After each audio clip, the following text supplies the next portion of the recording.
Everyone, it's Diane here in hot as hell, Texas, aka Lucky Gardenia's Dashboard Confessional, and it is a haircut diary. I don't know how long it's been. It's been quite a while, and just unintentionally taking a little break. Sometimes just, I don't know, I think when you're dealing with not major depression, but depression, it's just hard to get motivated to do much of anything. And that's kind of what I've been going through. It's not caused by anything other than being on a medication last year that put on quite a bit of weight and just trying to shake it off. And it's just hard to do, very hard to do. And trying to think of what's gone on since my last diary, which is probably a lot. But I'm going to make this short and sweet because it's after 3 and I'm going to hit the traffic going home to Fort Worth. But I just thought I would do this regardless of not having proper makeup on. I got back in the car from getting my hair cut. I had one pearl earring in. I could have very likely left the house with just one earring, or I lost it along the way. So I almost opted not to do this, but I thought, nope, it's been too long. And maybe I'll get one set up at the house and with proper lighting, and have Hazel, Mr. maybe make a appearance in it. I'll tell you one funny thing that's happened recently, and then I'll probably pop off and then do part 2 to this. It's so bad I don't even know where anymore to look into the iPhone to have my eyes looking directly into the camera. A couple weekends ago, I watched after my daughter Robin's pets, Frankie and June.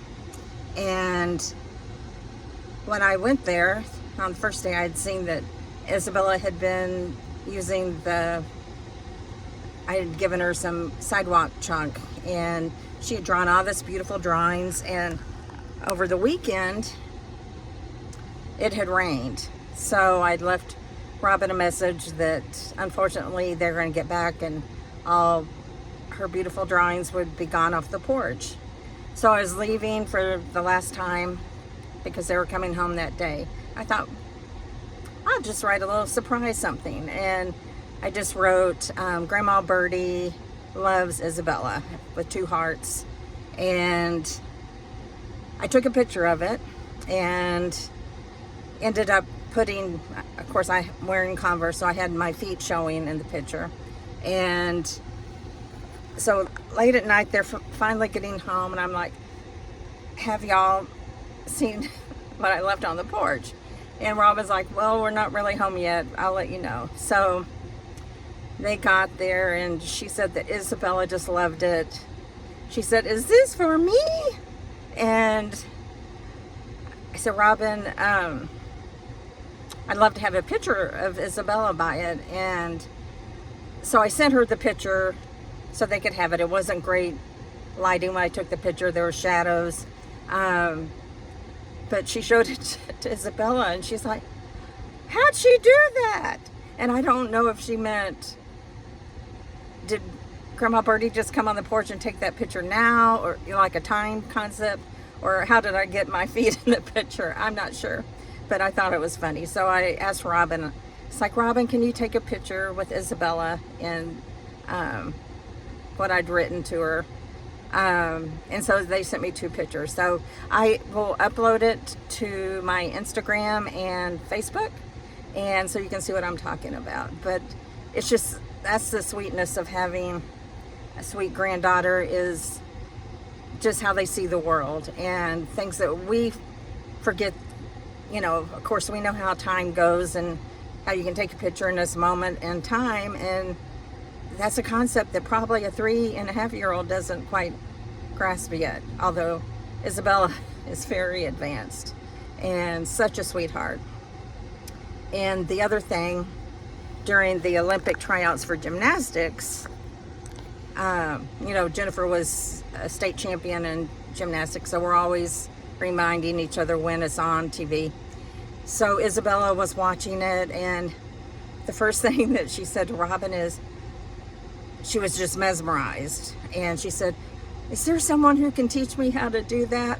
And I thought, me as a 3.5-year-old, I would not even have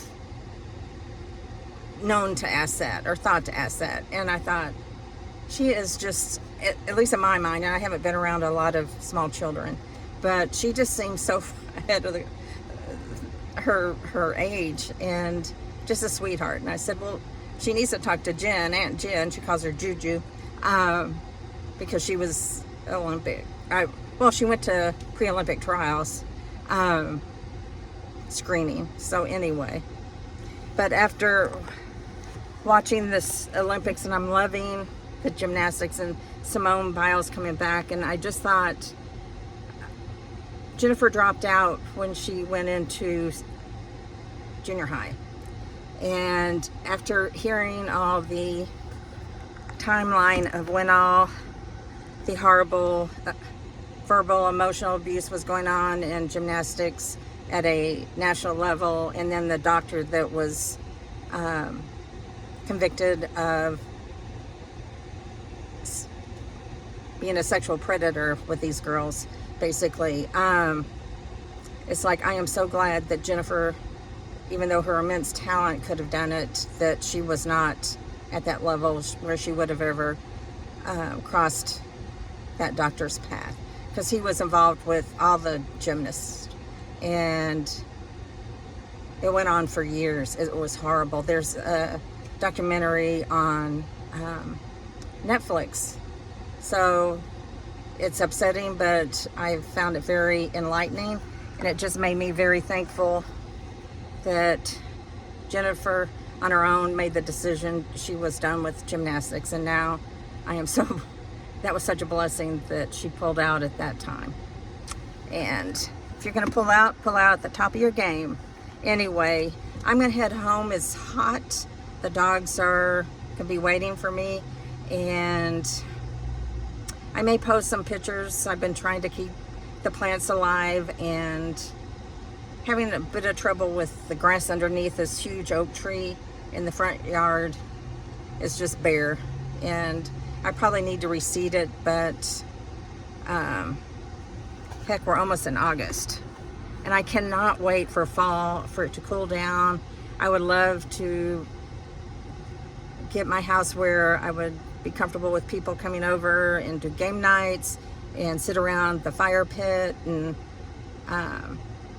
roast hot dogs, make s'mores, and just all those things. Anyway, I'm looking forward to it cooling off and just enjoying the outside of my house. And I do have to say, I just feel so blessed to have my home, and it be such a unique and special neighborhood, and it's in the National Registry and of Historic Places. And I just walk through, and I just thank the Sharps who built the house back in 1928, that I am so thankful to be there and be its guardian at this point. And anyway, miss everyone. Just thought I'd come back with a haircut diary, because it's been months, probably 6 months. And oh, you can probably tell I'm not at my hairdresser's home.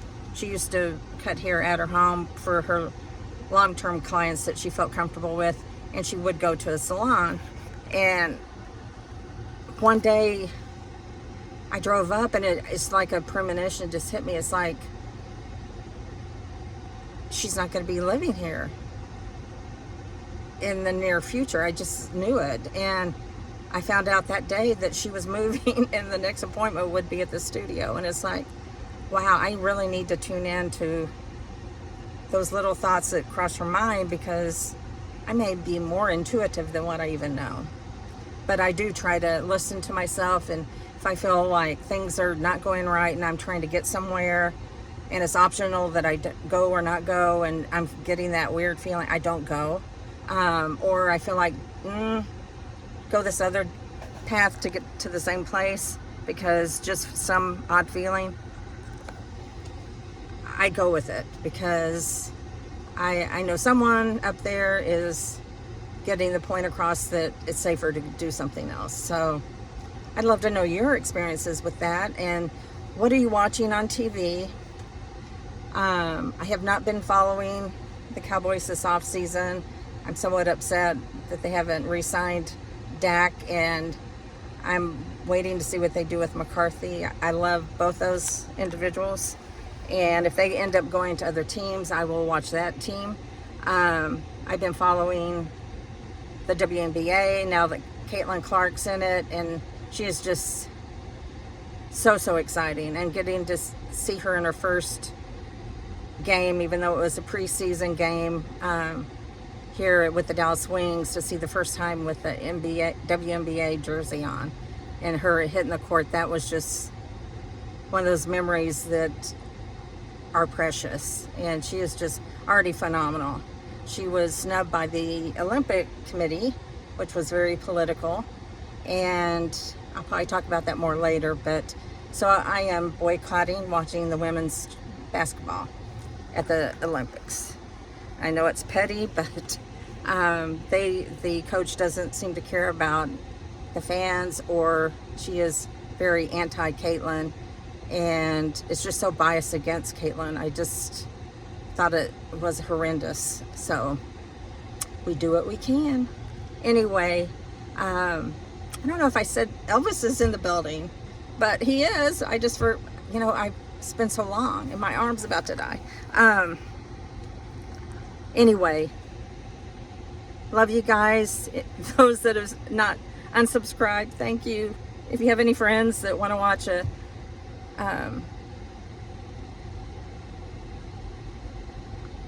I'm trying to think of someone like me in my later years in retirement, living in Texas, get them to watch and subscribe. Love you guys. Peace out.